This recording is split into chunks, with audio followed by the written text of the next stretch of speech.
Ceci est un livre audio autogénéré par Google. Livre œuvre complète de Guy de Maupassant, volume 01. Par Guy de Maupassant. Chapitre 1. Avis de l'éditeur. En publiant sous cet aspect les œuvres complètes de Guy de Maupassant, nous nous sommes imposé un principe, nous rapprocher davantage de celui du grand écrivain. C'est pourquoi notre édition n'est pas illustrée, et ne contient aucun détail intime. Le commentaire de l'illustration ne pourrait que diminuer la netteté et la vigueur des portraits que Maupassant a marqués de son empreinte si personnelle.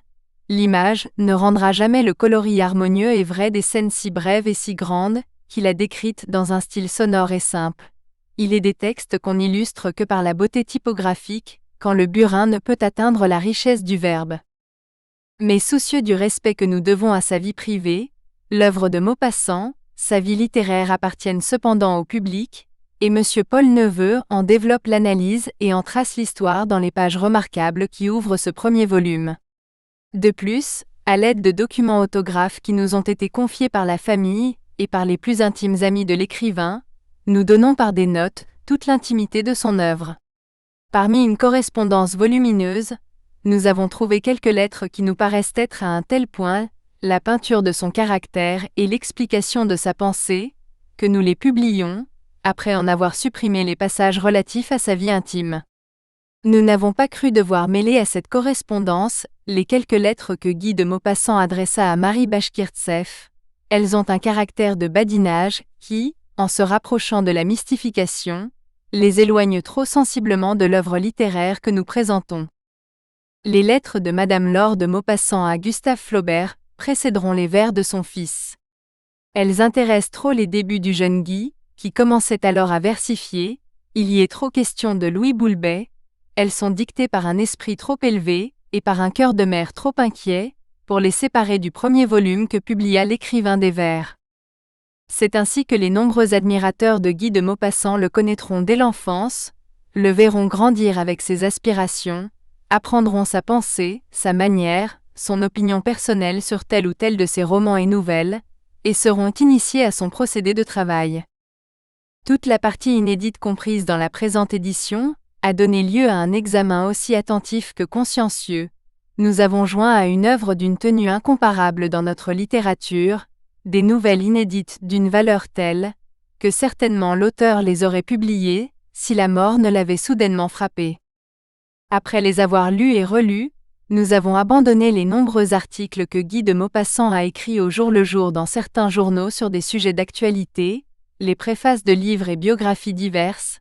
Notre édition est l'œuvre du grand romancier, et non celle du journaliste.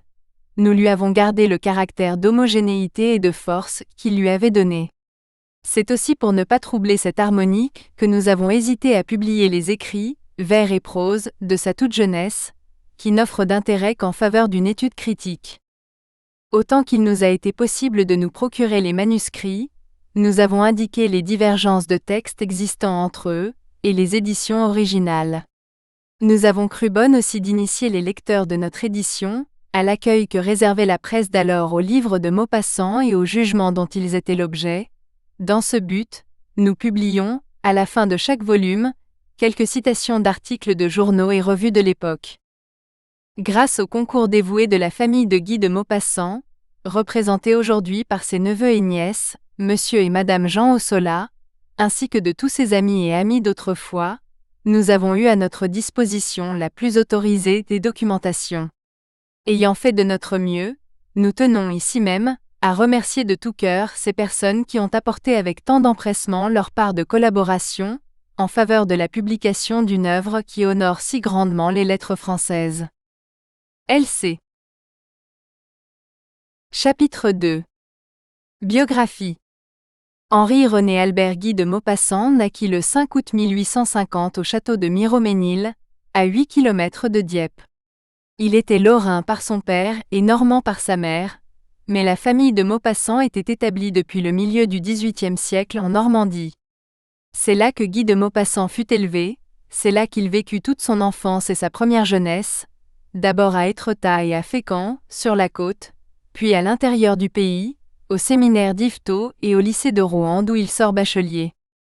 Le vagabondage heureux de ses premières années lui valut une santé robuste, le goût de l'espace et du grand air, une parfaite connaissance des hommes et des choses qu'il devait peindre de préférence.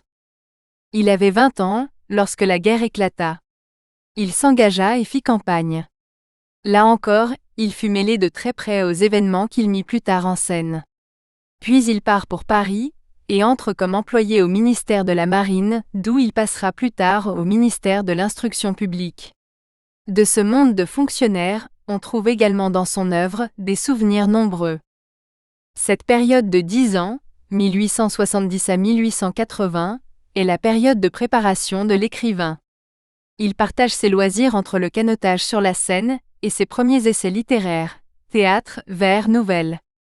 Mais ce travail opiniâtre reste secret.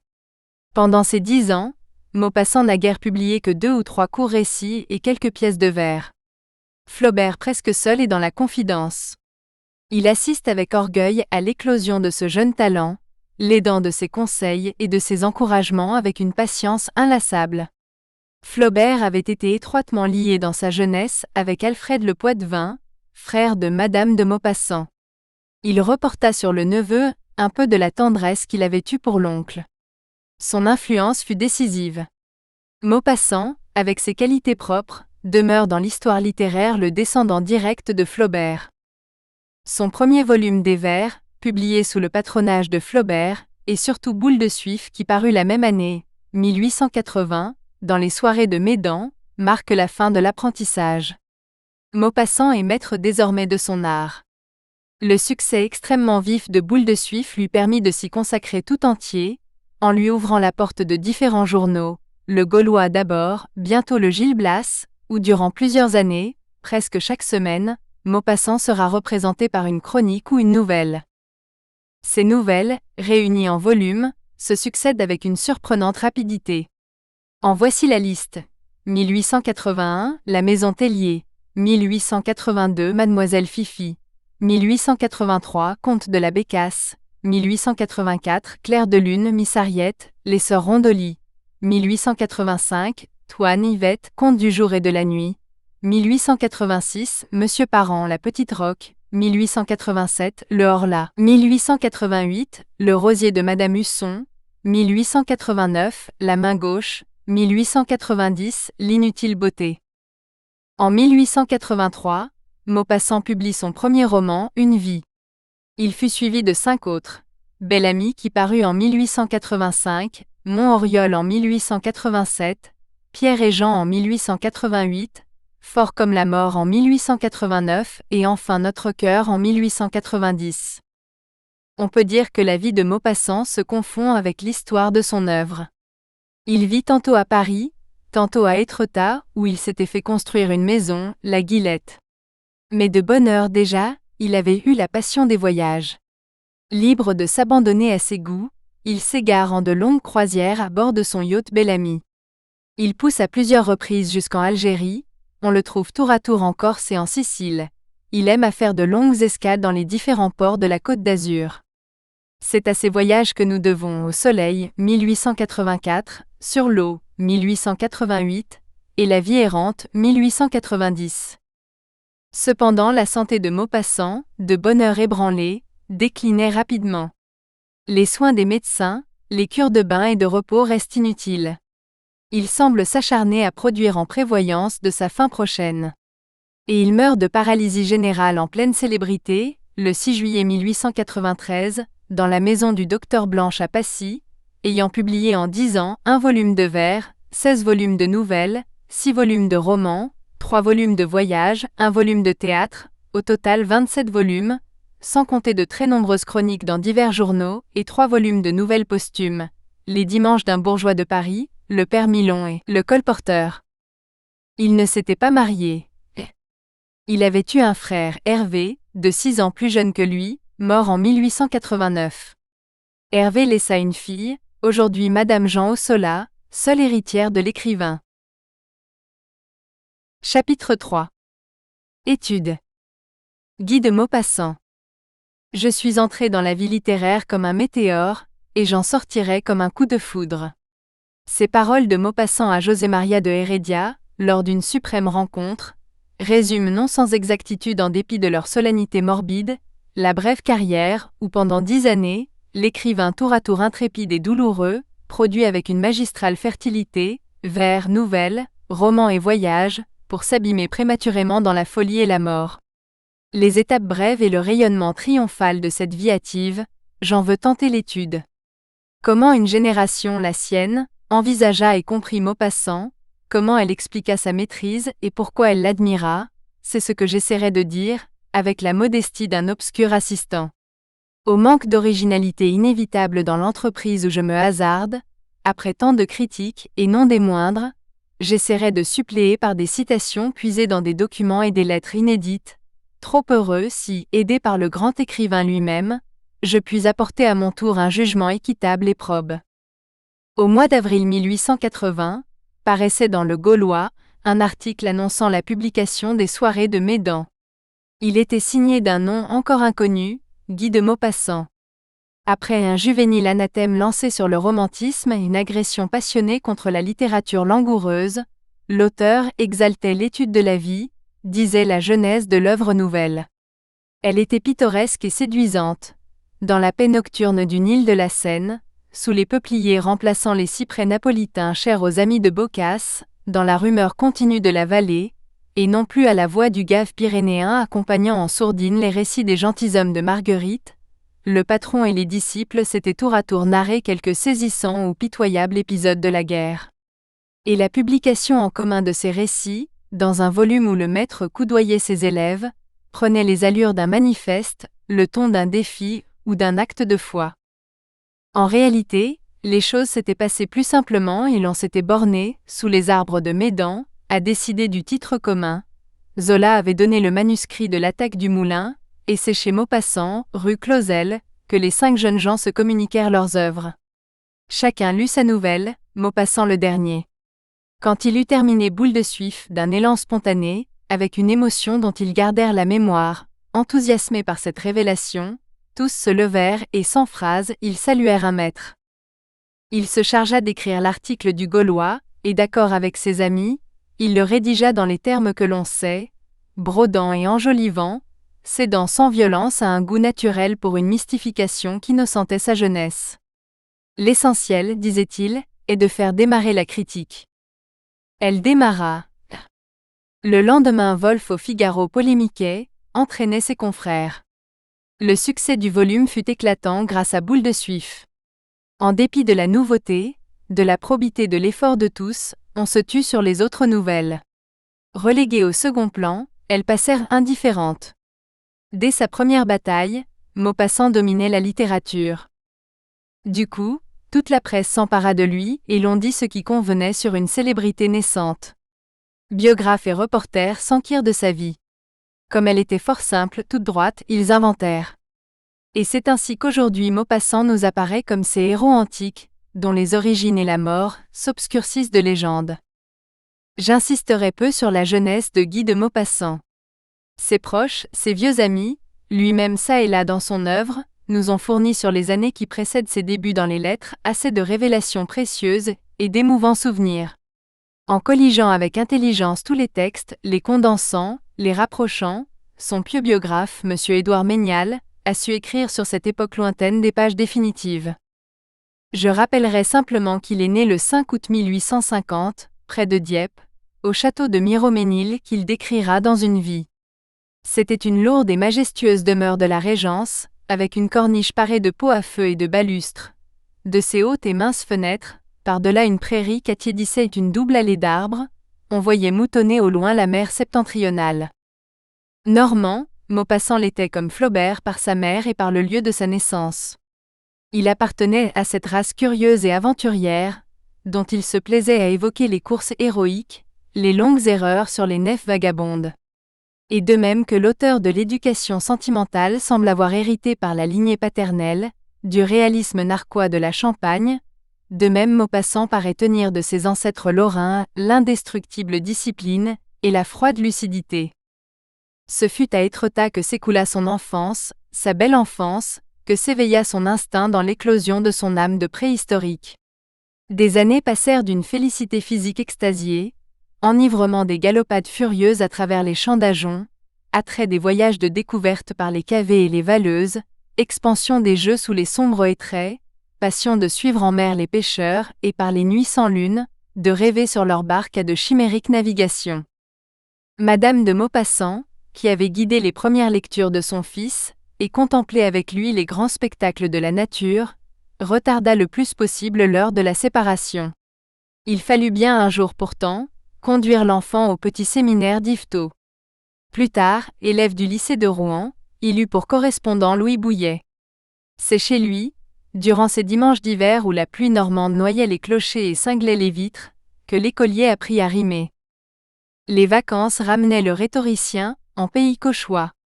Et c'étaient des chasses à la Saint-Julien l'Hospitalier, à travers les plaines, sur les marais et dans les bois. Dès lors se concluait son pacte avec la terre, et poussait en lui ses profondes et délicates racines, qui l'attachaient au sol natal. C'est à la Normandie, large, fraîche et forte, qu'il demandera bientôt son inspiration, fervente et drue comme un amour d'adolescent. C'est près d'elle qu'il se réfugiera quand, traqué par la vie, il implorera une trêve ou quand, simplement, il voudra travailler et se revivifier dans l'allégresse ancienne. Alors aussi naissait en lui cet amour voluptueux pour la mer, qui plus tard saura seul l'isoler du monde, l'insensibiliser, le consoler. En 1870, il fait campagne, puis il arrive à Paris et pour vivre, car la fortune des siens s'émiette, il doit prendre un emploi. Durant des années, il est attaché au ministère de la Marine, où il remue de mornes paperasses, dans l'insipide compagnie des ronds-cuirs de l'héritage. Puis il émigre à l'instruction publique, la servilité bureaucratique y est moins amère. Certes, les besognes quotidiennes n'y sont guère plus palpitantes, mais il a comme chef ou collègues Xavier Charme et Léon Dirks, Henri Roujon et René Billotte, mais son bureau prend jour sur un beau jardin triste, aux platanes géants, autour desquels l'hiver met de noires guirlandes de corneilles. De ces heures préservées, Maupassant avait fait 2 parts, l'une pour le canotage, l'autre pour la littérature. Tous les soirs de belle saison, tous les jours de loisirs, il courait vers le fleuve dont l'eau mystérieuse, voilée de brouillard ou étincelante de soleil, l'appelait et l'ensorcelait. Dans ces îles de la Seine qui s'étirent entre Chatou et Port-Marly, sur les rives de Sartrouville et de Triel, longtemps, parmi le peuple disparu des canotiers, il fut célèbre pour ses biceps inlassables, pour sa gaieté cynique de franc-luron, ses farces aux effets certains, ses gauloiseries robustes. Tantôt, dans une vitesse éperdue, il tirait de l'aviron, libéré et joyeux, à travers les flammes qui dansent sur les courants. Tantôt, il rôdait le long des berges, interrogeant les mariniers, bavardant avec les ravageurs, ou étendu parmi les iris et les tanésies, il épiait durant de longues heures les existences légères qui se jouent à la surface, les araignées d'eau ou les papillons blancs, les demoiselles qui se poursuivent entre les saulaies mouvantes ou les grenouilles qui sommeillent sur les feuilles de nénuphar. Le travail prenait le reste de sa vie. Sans jamais se rebuter, silencieux et obstiné, il accumula les manuscrits, poésies, critiques, pièces de théâtre, romans et nouvelles. Chaque semaine, il soumettait docilement son labeur au grand Flaubert, l'ami d'enfance de sa mère, de son oncle Alfred Le Poitevin. Le maître avait consenti à guider le jeune homme, à lui révéler les secrets qui font les chefs-d'œuvre immortels. C'est lui qui l'astreint à la documentation copieuse et à l'observation directe, qui lui inculque l'horreur du vulgaire et le mépris de la facilité. Maupassant nous a raconté lui-même ses fortes initiations de la rue Murillo ou du pavillon de Croisset, il a évoqué l'implacable didactique du vieux patron, ses tendres brutalités, les paternels conseils de son cœur généreux et candide. Durant cette année, Flaubert d'Epsa pulvérisa les gauches essais de l'élève, dont les progrès restaient incertains. Soudain, dans un essor de perfection spontanée, il écrivit Boule de Suif. La joie du maître fut grande et suprême, il devait mourir 2 mois après. Jusqu'au bout, Maupassant demeurera éclairé du reflet laissé par le bon géant disparu, de ce touchant reflet dont les morts aiment apparer les âmes qu'ils ont profondément remuées. Le culte de Flaubert fut la religion dont rien ne sut le distraire, ni le travail, ni la gloire, ni les vagues lentes, ni les nuits embaumées.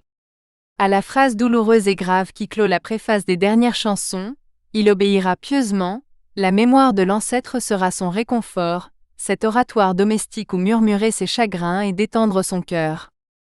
À la fin de sa brève existence, dans une heure lucide encore, il écrira à un ami. Je songe toujours à mon pauvre Flaubert et je me dis que je voudrais être mort si j'étais sûr que quelqu'un penserait à moi de cette façon. Au cours de ses longues années de noviciat, Maupassant avait pénétré les milieux littéraires. Il y demeurait muet, préoccupé, et à qui s'étonnait de ce silence, l'interrogeait sur ses projets. Il répondait simplement « J'apprends mon métier ».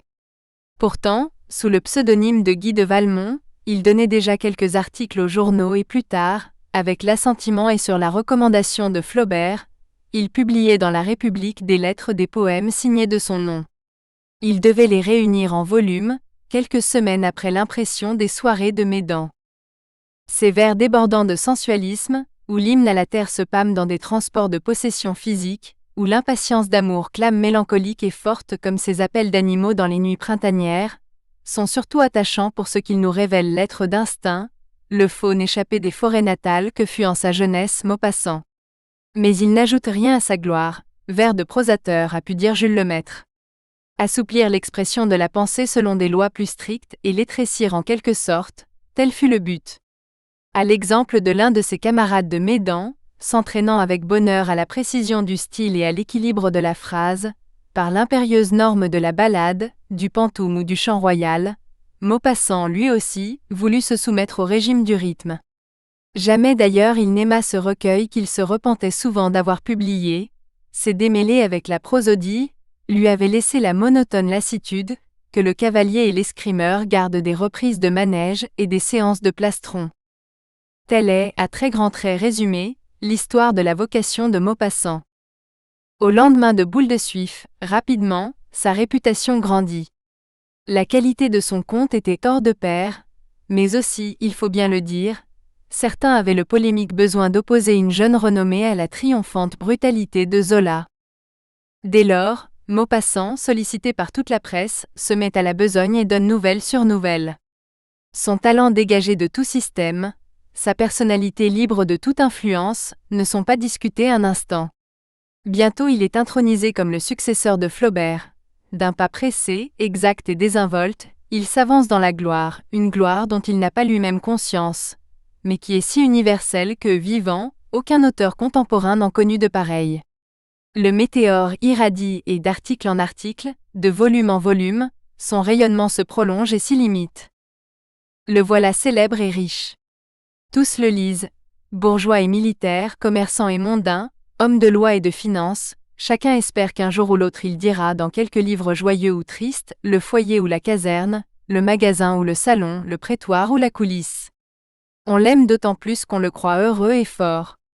Mais ce que tous ignorent, c'est que ce gars au visage hâlé, au large col et aux muscles saillants, qu'on compare invariablement à un jeune taureau en liberté, et dont on chuchote à l'oreille les héroïques exploits d'amour, est malade et bien malade. Dans le moment même où le succès est venu vers lui, il a rencontré aussi la maladie, laquelle ne le quitte plus, est assise immobile à ses côtés, et de sa figure de ténèbres, le regarde. Il souffre de terribles migraines, suivies de longues insomnies. Des phénomènes nerveux l'agitent, il les apaise par les stupéfiants et abuse des anesthésiques. Espacés d'abord, des troubles de la vue se sont déclarés, et un oculiste célèbre a parlé d'anomalie, d'asymétrie pupillaire. Le glorieux jeune homme tremble en secret et les phobies le hantent, multiformes. Le lecteur est ravi par la santé de cet art renouvelé et pourtant, çà et là, il est surpris en découvrant parmi ces tableaux de nature pleins de sève, d'inquiétantes échappées vers le surnaturel, de troublantes évocations, voilées d'abord, du plus banal, du plus vertigineux des frissons, de la peur aussi vieille que le monde et éternelle comme l'inconnu. Mais loin de s'alarmer, il pense seulement que l'auteur est doué d'une intuition infaillible pour suivre ainsi les tares de ses personnages, jusqu'en leurs plus inquiétants dédales. Il ignore, le lecteur, que ces hallucinations si copieusement détaillées, Maupassant les éprouve. Il ignore que la peur est en lui, la peur angoissante qui ne se produit ni devant le danger, ni devant la mort inévitable, mais dans certaines circonstances anormales, sous certaines influences mystérieuses, en face de risques vagues.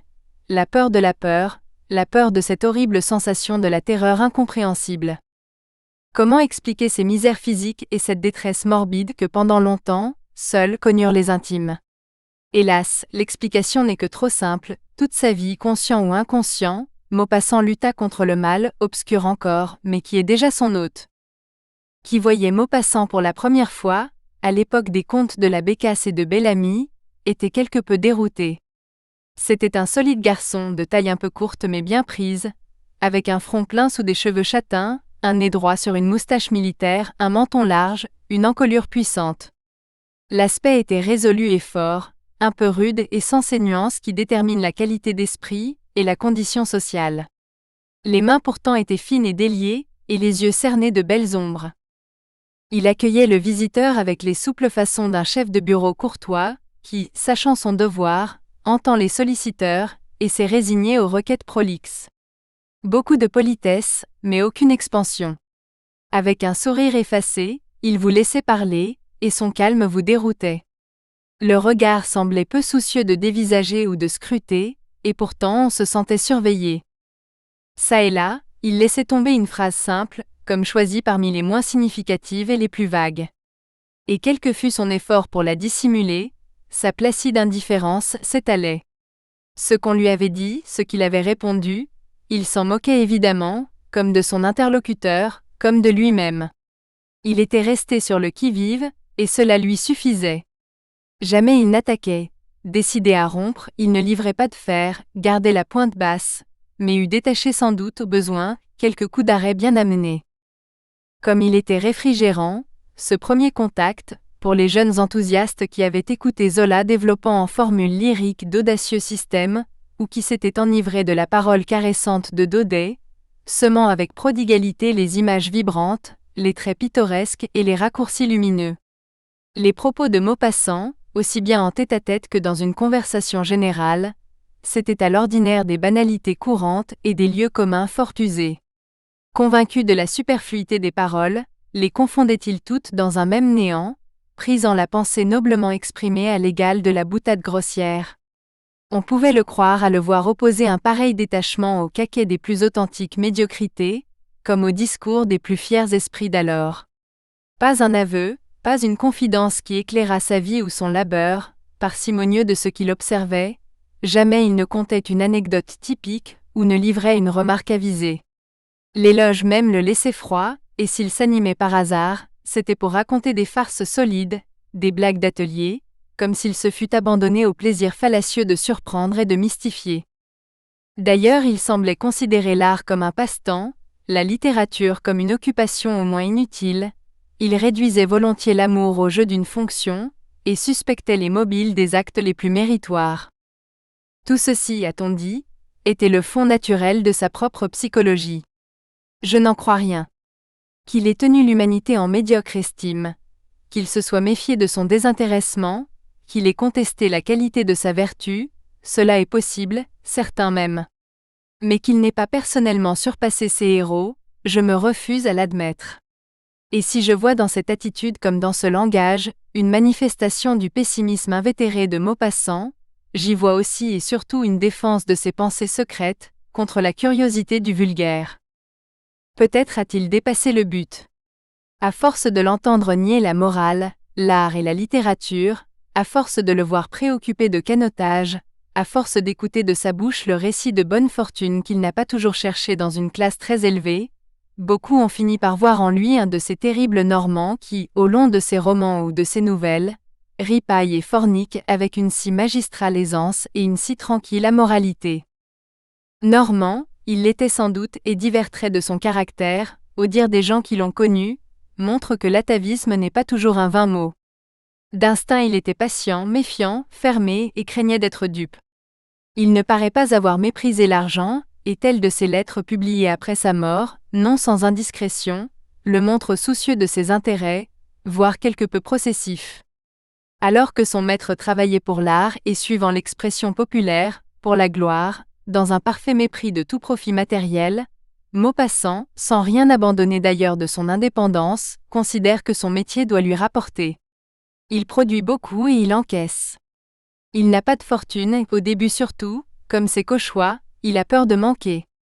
Plus tard, rassuré sur l'avenir, devenu élégant et mondain, il aimera encore l'argent pour les agréments qu'il procure, et il le dépensera avec facilité.